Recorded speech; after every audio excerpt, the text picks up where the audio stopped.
Samantala, sisimulan na sa susunod na linggo ang 10 piso kada litro na diskwento para sa mga pampublikong sasakyan. Yan ang sentro ng balita ni Clazel Pardilla.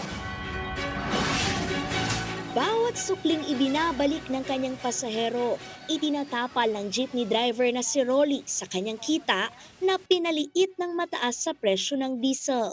Wala na sa minimum yung kinikita namin, ma'am. Hindi sila amin inabot ng 3,000 hanggang 4,000, ma'am, isang araw. Yung iba po, hindi na kumukuha ng sukli. Pambili ng tuyo.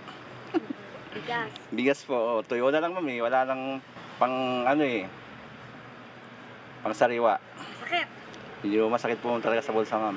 Para maibsan ang mahal na presyo ng langis at mapataas ang kita ng mga tsuper, sisimula na ng Land Transportation Franchising and Regulatory Board ang pagbibigay ng 10 pisong diskwento sa kada litro ng petrolyo. Sa April 14, mag-uumpisa ang diskwento para sa mga pampublikong jeep at UV Express.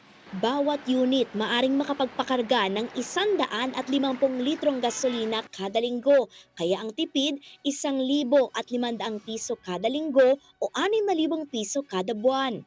Ang basis po niyan is hindi po yung driver kundi kung anong plate number na meron ka para may konting safeguards tayo and then lahat po na gas stations magkakaroon po ng system, digital na lahat para po ma-confirm nila kung eto po ba meron pa siyang may natitira pa ba or kung naubos niya na.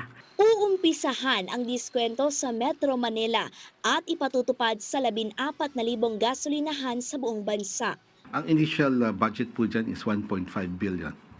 Based on our computations, yung ating isang 142,000 units nationwide sa 10 pesos per liter, abot po tayo ng July 2026. Ito yung first phase, mga diesel-powered vehicles, specifically ito mga jeepney at UV Express.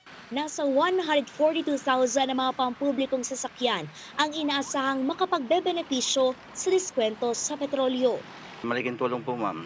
Parang dagdag na po sa kita namin. Clazel Pardilla para sa Pambansang TV sa Bagong Pilipinas.